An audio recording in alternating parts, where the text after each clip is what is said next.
Update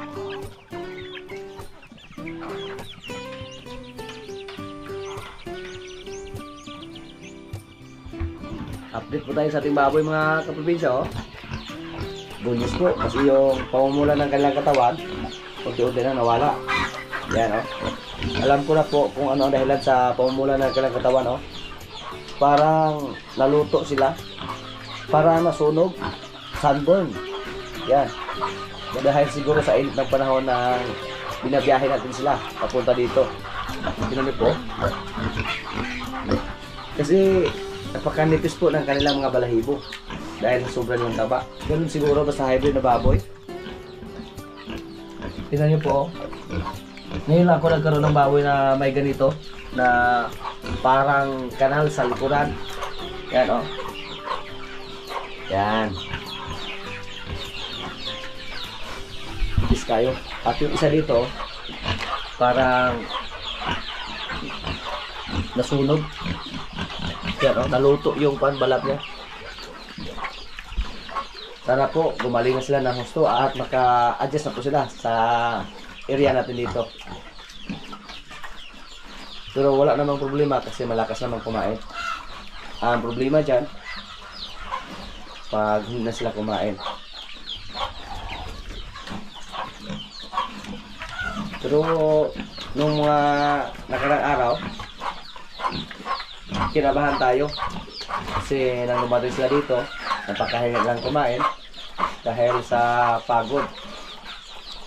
At kinabukasan nakita namin na namumula pa yung mga katawan, pero ayos na, unti-unti na nawala. Para maging mabilis po yung pag-recover sa ating mga baboy mga kaprobinsya galing sa biyahe, yung pagkain nila hinaluan namin ng vitamins. Ito po, King's Beta Plus Animal Feed Supplement. Wala po kaming ibang vitamins na ginamit para dito sa aming mga alaga. Ito lang. Yan. At napaka-effective to gamitin para sa mga alagang baboy, manok, baka, pwede sa rabbit, pabo, pato.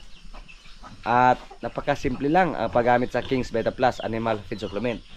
Isang kutsara lang sa bawat 4 na litrong tubig or isang kutsara sa bawat 3 kilong feeds. Pero yung mga baboy natin dito mga kaprobinsya, pag matapos yung kulungan na pinagawa natin doon, pwede natin siyang ilipat doon para hindi sila matutong kumain ng sisiyo. Kasi napapansin ko po na dito po na malagi yung mga sisiyo namin. Baka mainteresan nila, tapos kainin nila yung sisiyo. Delikado, baka maubos yung mga manok natin, yung mga sisiyo. Kasi pag wala ng sisiyo, pati inahin pwede nilang kainin. Nangyari na po yan dati dito sa aming inahin. Dito namin nilagay. Una, sisiyo pa yung kinain niya. Pero hindi nagtagal na may makita siya na mga inahing manok na pumunta dito. Kinagat niya hanggang mahuli niya, ubos. Basta hindi namin mabantayan.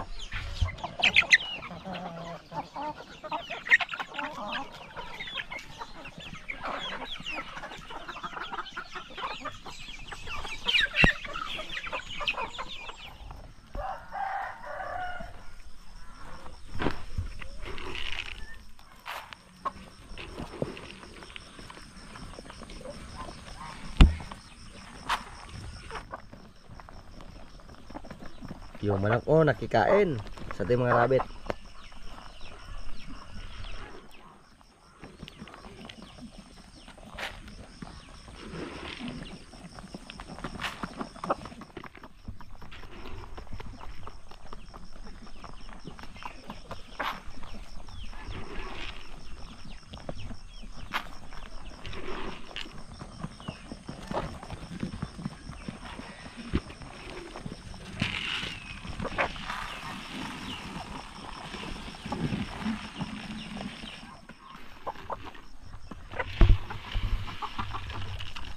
Yung mga rabbit po namin mga kaprobinsya, pagkatapos naming magbigay ng feeds, bigyan po namin sila ng mga damo.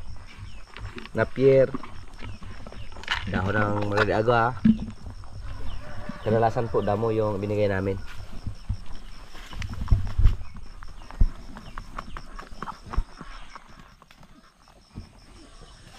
Dito po, Ang dami oh.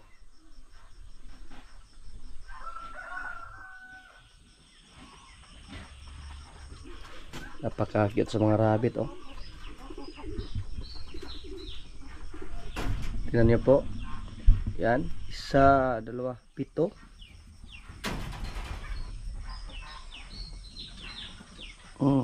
Ito sana mabuhay silang lahat.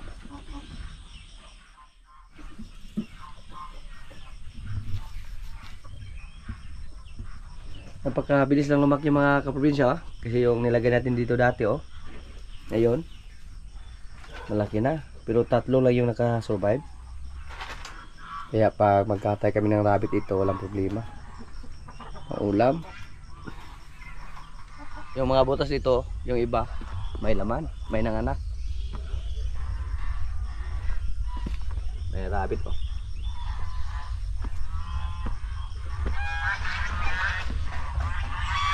Dito po malalim. Pati dito lalim din. May isa naman kaming buntis, nilagay namin dito.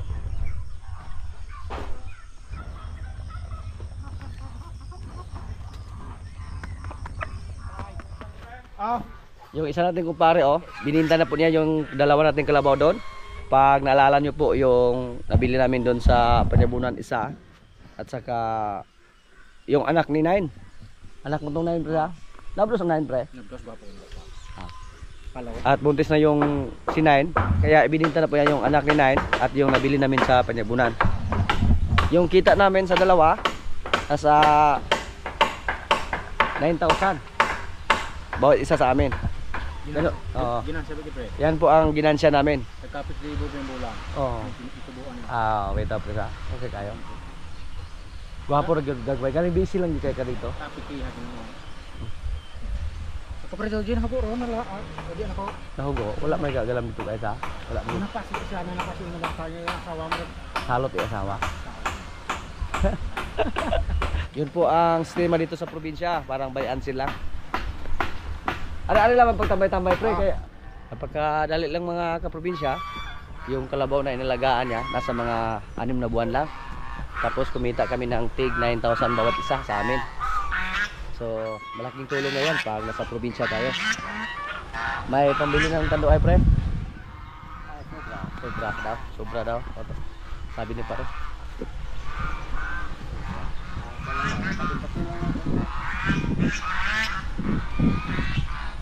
Pero balak pa namin na mag-dispose ng ibang kalabaw dito mga kaprobinsya kasi may baka tayo na nabili. Medyo mahal pa yung presyo. So kailangan natin na mag-dispose para naman may pambayad tayo. Bukas mag-dispose kami ng 3. Yung inalagaan po sa aking agaw doon sa bundok. Tapos yung isa dito. Tapos sa sunod naman yung isang kalabaw natin na pinalagaan sa iba. Ang estima po pag maibenta namin yun kasi malaki na po yung nilagaan ni nung pigeon. Bibili lang po tayo ng medyo maliit. Ganoon lang, palitan lang natin. Tapos yung andito rin pag gusto niya mag-alaga pa sa si Tinay. Ibinta namin si Tinay kasi native. Loging-logi tayo sa native mga kaprobinsya. Dandahan po tayo dito na mag-upgrade ng ating mga alaga. Piliin natin yung mga magagandang klase.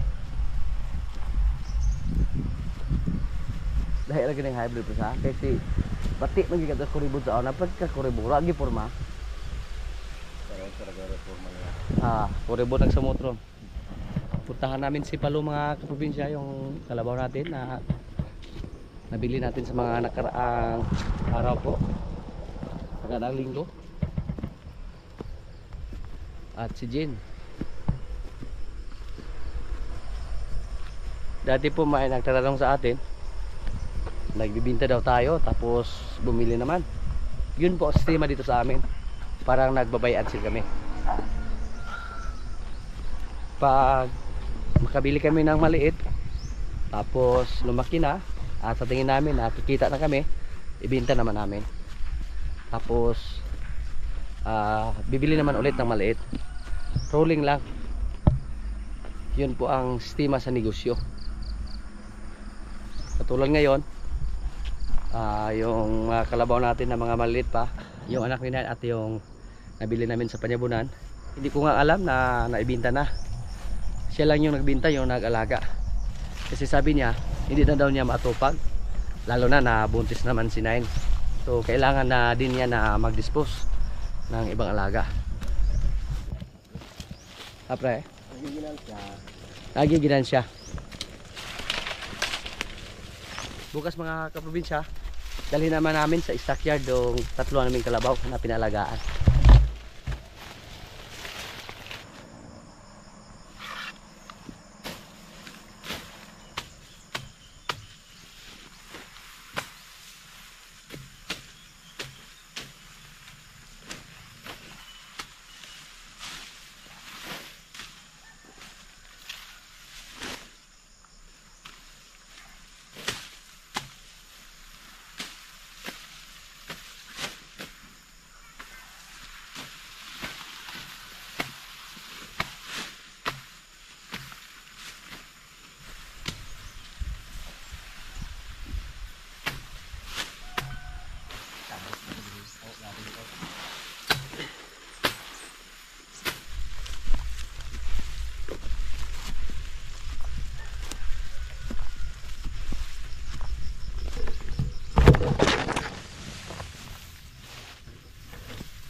Ating alagang kalabaw na si Pano. Bro, para kay Jin yung kuha niya.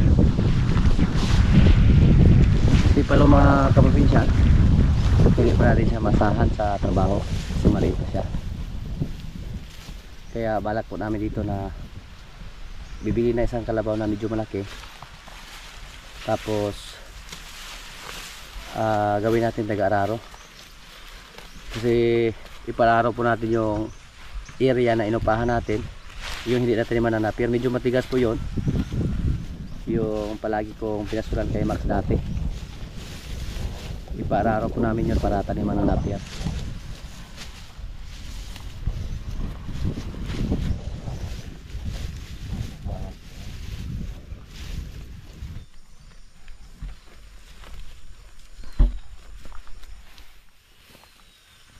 Si Jen mga kaprobinsya, hindi kami sigurado kung buntis pa siya. Kaya isa sa mga dahilan kung bakit kami bibili ng medyo malaki na kalabaw, yung maasahan sa pag-araro, para makapahinga si Jen at si Kara sa paghila ng karosa at saka sa pag-araro.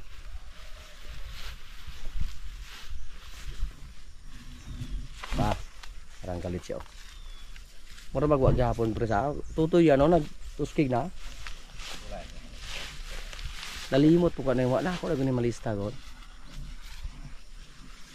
Nalista to si Kara may wala sa?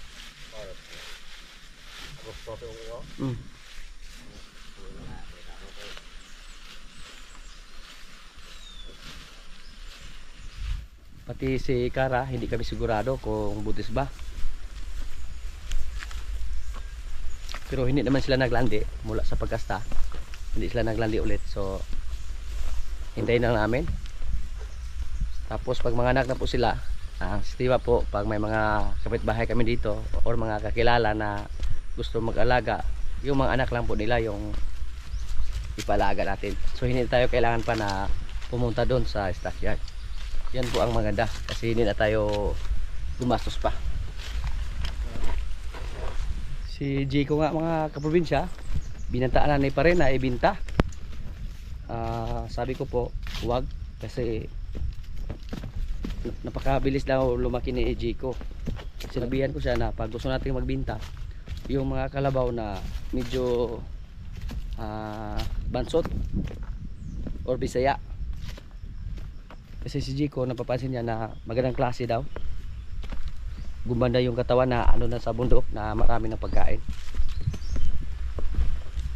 So sa ngayon nabawasan na ng dalawa yung mga alaga nating kalabaw. Tapos bukas baka makabinta tayo ng 3. So 5 lahat. Pag mabinta yung 3 na dalhin namin sa stockyard bukas.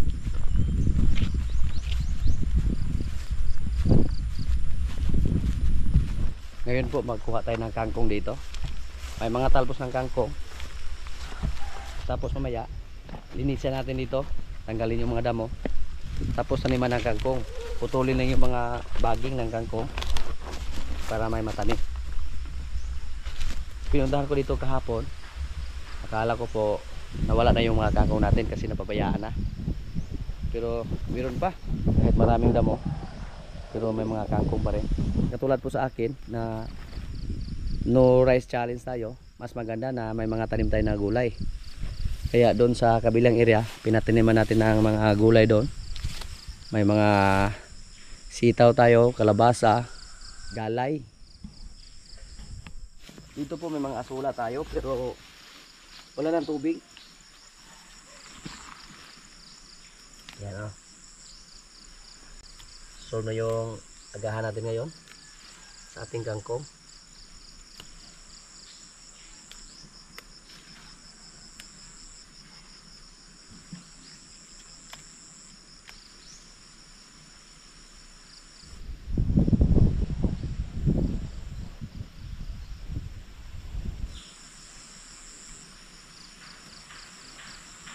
Ang gagawin natin dito, bunutin natin lahat yung mga baging ng kangkong, tapos yung mga damo, tsaka taniman ulit ng kangkong para maparami yung kangkong. Tulin yung mga baging nila tsaka itanim. May mga ilan pa dito pero kulang lang sa linis yung area natin dito. Hindi natin natupag.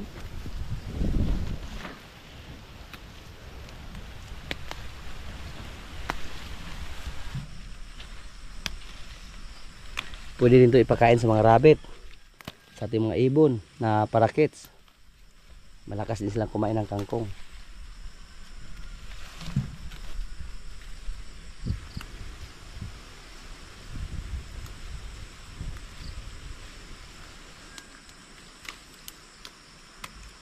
Kasya na to sa atin. Kasi nagpagkatay naman tayo ng pato para sa ating mga kasama. Kahapon inarabis namin yung tilapia namin dito. Yan. Wala nang laman. So ngayon, lagyan natin to ng tubig para maghuli tayo ng tilapia doon para mabawasan. Saka ilipat natin dyan.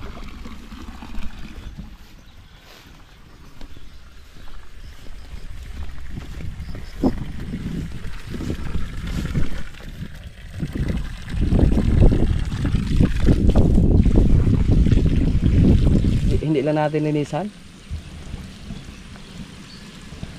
Ganun lang yan ah. Matagal na pag linisan pa natin. Wala namang problema kasi flowing naman yung tubig natin. Pag may tubig na to, saka tayo maghuli ng tilapia.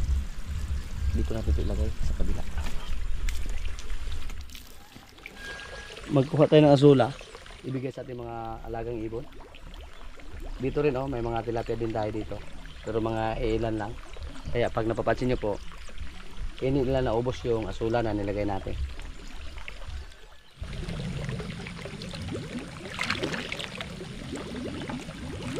Kung marami pa yung tilapia na nilagay natin dito, yung asula natin dito hindi makadami. Ubos to. Kasi pag malaki na yung mga tilapia, palakas din sila na palakas na kumain ng asula.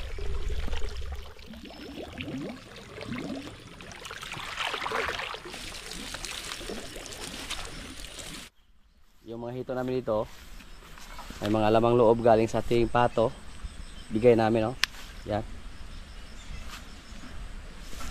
Ilang kumain po.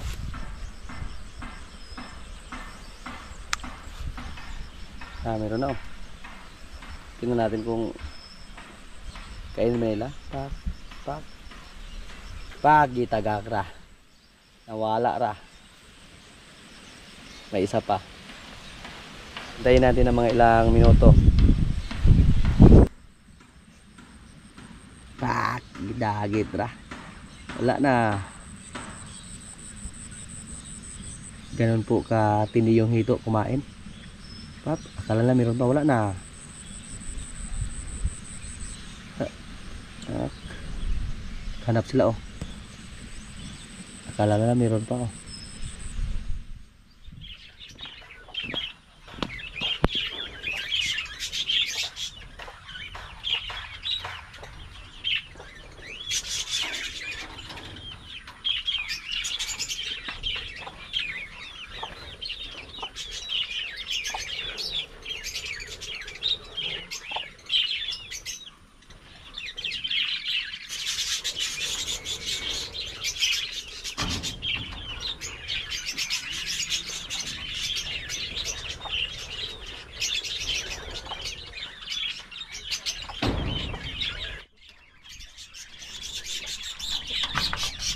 Tingnan niyo po. Kinain agad nila yung ansula na binigay natin.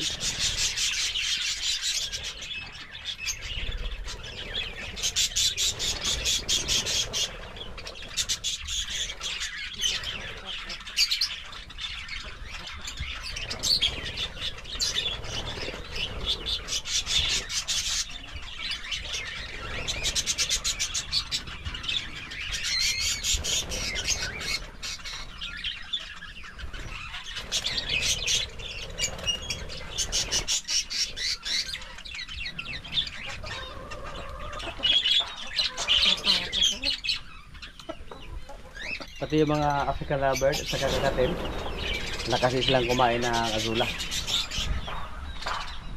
Yung mga tanim namin dito, diniligan namin gamit ang aming sprinkler. Yan. Yung sili namin, may mga bunga pa rin. At dito po, may nakasurvive pa rin sa tisili.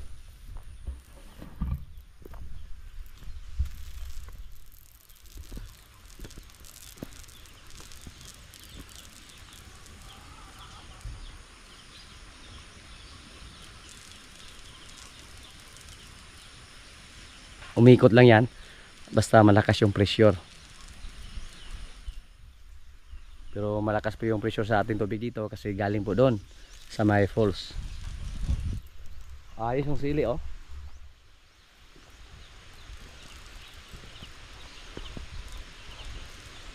At yung mga kalabasa namin doon, parang hindi po pwede pakapitin natin sa balag yung mga baging ng ating tanim na kalabasa. Kasi hindi po matibay yung balag natin. Hindi po siya nakadesign sa kalabasa. Pang ampalaya lang siya. Pero ilan lang yung nabuhay oh sa aming kalabasa. Doon sa kabilang side, walang nabuhay. Pero linisin muna namin yung damo, tanggalin namin. Tapos subukan natin na pakapitin yung baging doon sa balag. Tingnan natin kung hindi ba matumba yung balag na nilagay natin. Dito po may mga tanim tayo na okra. May talong, may carrots. Hiyang po yung carrots mga kaprobinsya. Doon oh. Basta maayos lang siguro yung pagkatanim. Siguro maging productive yung carrots. Ito po oh, okra po yung tinanim namin dito. Pero isang sachet lang yung tinanim natin. Kasi po pag marami yung itanim, hindi po namin kaya ang ubusin. Tapos pag magbinda tayo ng okra, napakamura lang. At mahirap yung okra kasi palagi tayo nag-harvest. Katulad sa atin dito na busy, minsan tumigas lang yung mga okra. Hindi na ma-harvest. At ngayon magkuha tayo dito ng sili. Dalhin natin doon sa bahis. Kasi si Mrs. gusto niyang kumain ng manok. Nag-request po siya na isang manok. Kinatay lang namin. Tapos siya na po yung bahalang magluto.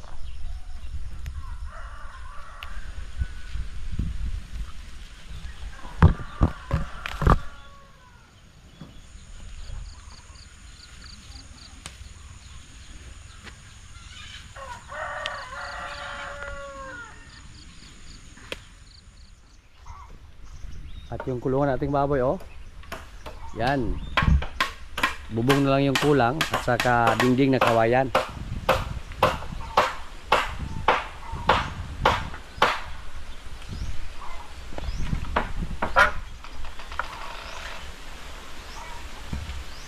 Malapit ang matapos. Gamit ng aming kahoy na recycle. Tingnan niyo po si Pare Agaw. Dinugtong-dugtong yung mga kahoy. Pare Agaw.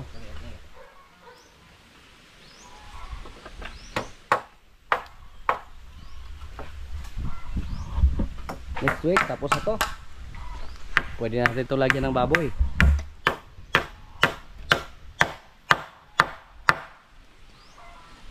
Biik lang muna yung alagaan natin dito.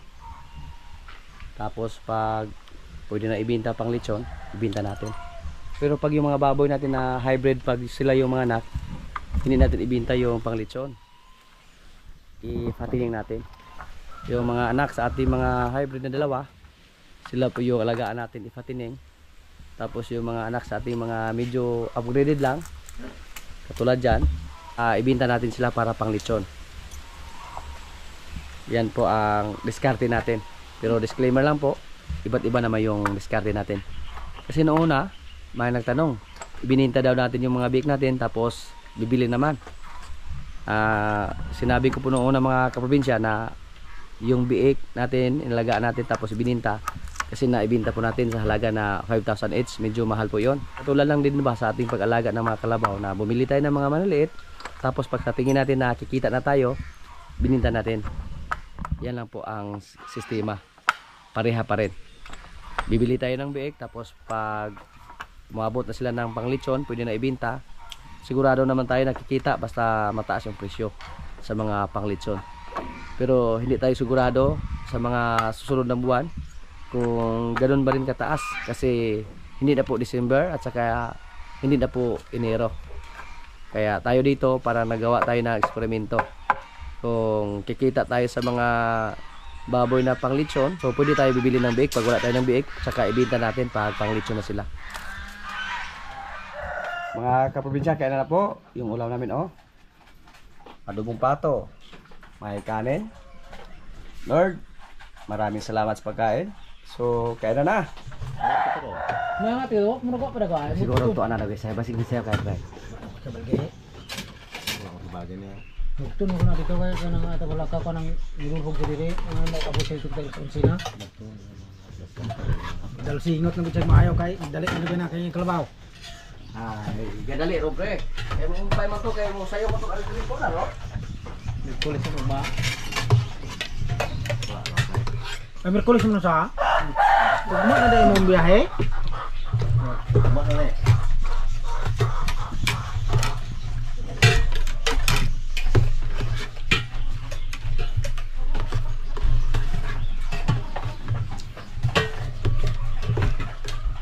Biyahe ginawa dawas sa ugma basta kay.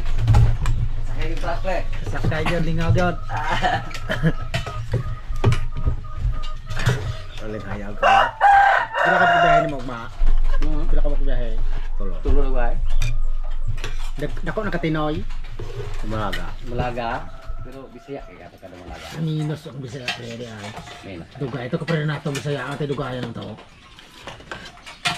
Gana si Quintos bulan. Oo, ang Bisaya ato dali ang lagi. Tulo pa magana kay kato. Tulo pa magay kato ito. Di ba lagay pwede mo naghahanap ito yan ng babae ng imo ha?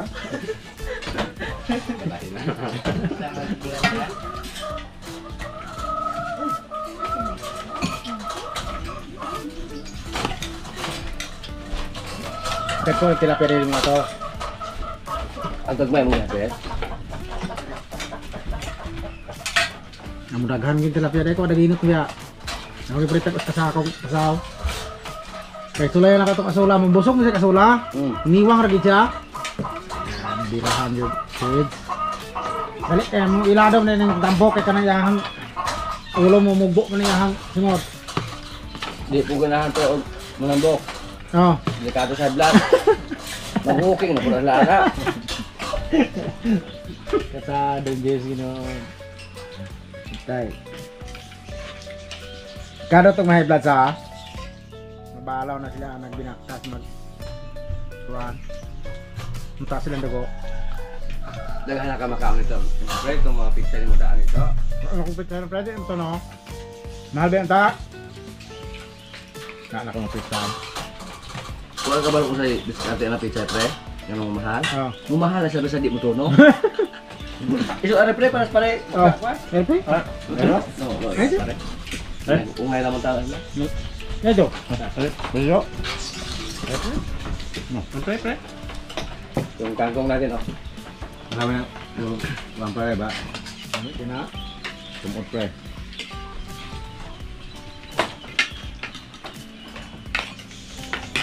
Nangalangalan ng ito natin katigal no? Tama ko na yan. Kami dito. Tapal na ba, pre? Oh, Ang punong na kong ilibutan na. Ah, nagbabaw? kapal. Sa taba. Ito na ko ba sa? Oy. Oy. Ang kalap ka di ay. Ito na. Tingnan mo nga. Ipaghan ako dito. Ano yung dito kung ang dito? Tilapia? Isa pa tayo sa gawin. Mahal ka na.